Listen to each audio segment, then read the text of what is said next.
Déjà une semaine depuis les débuts des consultations menées par le Conseil spécial du chef de l'État en matière de sécurité, Désiré Cachemire Ebérande a vu presque tous les partis et regroupements politiques membres de l'Union sacrée de la Nation et quelques membres de la société civile.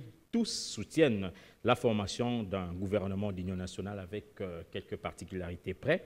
La semaine qui commence sera décisive. Le mandataire de Félix Antoine Tshisekedi Tshilombo va consulter notamment l'opposition dont la majorité a déjà donné une fin de non-recevoir à la main tendue du président de la République. Suivez. Je compte charger mon conseiller spécial de voir d'autres Congolais, acteurs politiques, de les inviter à venir dans cette coalition que je veux nationale, forte et indivisible, qui va faire front face à l'ennemi. Les conseillers spéciaux du chef de l'État en matière de sécurité, Désiré Cachemire Ebérande Kolongele, a installé son quartier général dans la commune UP de la Gombe. C'est depuis ces lieux qu'il a entamé la mission confiée par Félix Tshisekedi. Consulter les acteurs politiques, la société civile et les personnalités indépendantes en vue de la formation d'un gouvernement de cohésion nationale. Dans la première phase de ces consultations, Ebérande Kolongele a reçu les membres influents de l'Union sacrée de la Nation, la plateforme politique qui soutient le président Tshisekedi. Parmi eux, on retrouve les poids lourds tels que Vital Kamerhe, Jean-Pierre Bemba, Modeste Bahati, Samalou Konde, Judith Souminois, Jean-Lucien Boussa et Augustin Kabouya. Tous ont affiché une certaine unanimité autour des principes directeurs du futur gouvernement: compétence, inclusivité, respect des institutions et préservation de l'intégrité territoriale. Le but ici, c'est finalement d'arriver à une gouvernance inclusive. Et donc nous sommes venus d'abord réaffirmer ce principe d'unité de cohésion nationale, mais au-delà de ça, de participer à cette idée lancée par son Excellence, Monsieur le Président de la République. Appeler nos amis du M23 vers la patrie et déposer les armes pour qu'ensemble on reconstruise la République démocratique du Congo. Et qu'on dise au Rwanda, on ne va pas vous déplacer là-bas, et à l'Ouganda. Nous sommes des voisins, on va les démarrer jusqu'à la fin du monde. Et il vaut mieux vivre en bonne entente qu'être des protagonistes chaque jour. Dans le cadre de ce gouvernement d'union nationale, mettre des Congolais compétents, capables, de répondre aux attentes des Congolais. Les attentes des Congolais sont lesquelles? La paix. Il faut mettre fin à la crise. Il faut mettre fin à l'agression rwandaise. 2. Il faut un gouvernement qui doit être capable de réaliser des projets pour répondre aux attentes du peuple congolais.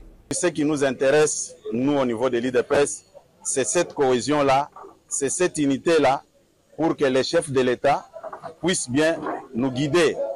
Nous ne pouvons pas poser des actes qui créent des problèmes, qui créent des frustrations, ce qui n'est pas du tout correct. Cependant, ces rencontres ont aussi révélé des tensions internes, notamment en lien avec la récente restructuration de l'Union sacrée. Certains leaders ont profité de l'occasion pour exprimer leurs préoccupations, ce qui illustre bien les dissensions qui traversent la coalition au pouvoir. Nous sommes des élus du peuple, nous représentons une opinion de ce pays. Nous pouvons servir le chef de l'État, sa vision ailleurs, pas dans l'immoralité. Puisque ce qui a été fait là ne nous amènera nulle part. Si ces consultations visent l'inclusivité, elles risquent cependant d'échouer à rassembler l'opposition.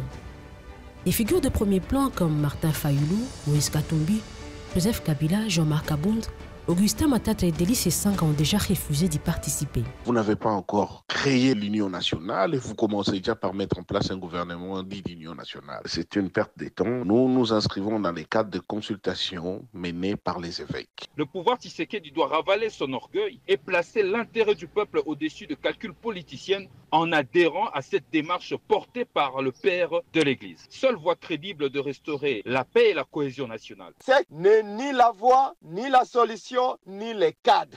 Félix Tshisekedi a tapé à côté. La situation est dramatique. Le Congo est au bord du précipice. Est-ce que les consultations en débauchant certains opposants aux esprits faibles va résoudre cette crise? Nous sommes par contre favorables aux initiatives qui vont dans le sens de favoriser la tenue du dialogue pour un consensus national, envie d'aborder les causes profondes qui nous plongent dans les conflits à l'est de notre pays notamment, tels que portés par les pères spirituels de la Cinco et de l'ECC. Leur absence compromet l'idée même d'un gouvernement d'union nationale et soulève plusieurs interrogations. Avec qui Félix Tshisekedi formera-t-il ce gouvernement? Quel opposant acceptera de rejoindre cette initiative? Ces consultations ne risquent-elles pas d'être perçues comme une formalité sans véritable impact? Sans la participation de l'opposition, le futur gouvernement pourrait manquer de légitimité aux yeux d'une partie de la population. Le chef de l'État doit compter sur des Congolais qui sont contre cette agression, les Congolais qui veulent le développement. On ne peut pas forcer des gens à entrer dans un gouvernement d'union nationale et il faut compter sur des nationalistes, des gens qui ont cette volonté à soutenir et à combattre l'ennemi. Donc aujourd'hui, moi j'en appelle au chef de l'État de bien regarder, de scruter dans la classe politique et dans la société civile des Congolais qui sont là, des patriotes pour mettre fin à cette guerre. Parallèlement aux consultations politiques, le tandem ECC Cinco poursuit son initiative en faveur d'un pacte social. Cette démarche, soutenue par d'autres confessions religieuses, vise à promouvoir un dialogue national inclusif pour mettre fin aux tensions et jeter les bases d'une stabilité durable. Nous sommes dans une approche holistique, c'est comme ça que nous appelons les uns les autres à adhérer à cette initiative. Après cette réflexion scientifique, nous allons maintenant avoir un forum politique avec les acteurs congolais de tous bords pour dégager des options majeures, c'est ce que nous appelons le pacte.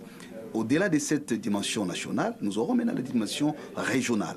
Il y aura une véritable discussion, un vrai dialogue avec le pays voisin pour qu'on réfléchisse ensemble sur les options du vivre ensemble. Et au-delà de cette dimension régionale, nous devons aussi nous mettre d'accord sur la dimension internationale. Comme vous le savez, je l'ai dit, il y a des questions géostratégiques, la rivalité internationale, les positionnements des pays puissants, mais la question de minerais critiques qu'il y a au Congo reste la clé de voûte pour la solution. D'après plusieurs observateurs, la mise en place d'un gouvernement d'union nationale ne peut se faire sans un consensus préalable. Ils rappellent l'exemple du gouvernement Sami Badibanga, qui n'a duré que 3 mois faute d'un large accord politique. À l'époque, c'est la médiation du centre interdiocésain et l'accord de la Saint-Sylvestre avaient permis une transition plus apaisée. L'unique cadre et le seul cadre idéal pour que les filles et les fils de ce pays se parlent de manière inclusive, c'est le processus de Kinshasa piloté par nos pères spirituels. En même temps qu'avec la guerre, nous vivons une crise politique réelle dans les pays. La preuve en est qu'il y a des forces politiques importantes qui n'ont pas participé aux élections de 2023, mais qui ne sont pas représentées dans les institutions, qui ne reconnaissent pas ce qui s'est passé. Il y en a d'autres qui sont dans l'opposition républicaine et d'autres qui ont pris les armes, donc pour dire qu'ils ne sont pas d'accord avec ce qui se passe. Alors, dans ces conditions-là, la solution ne viendrait pas d'une consultation.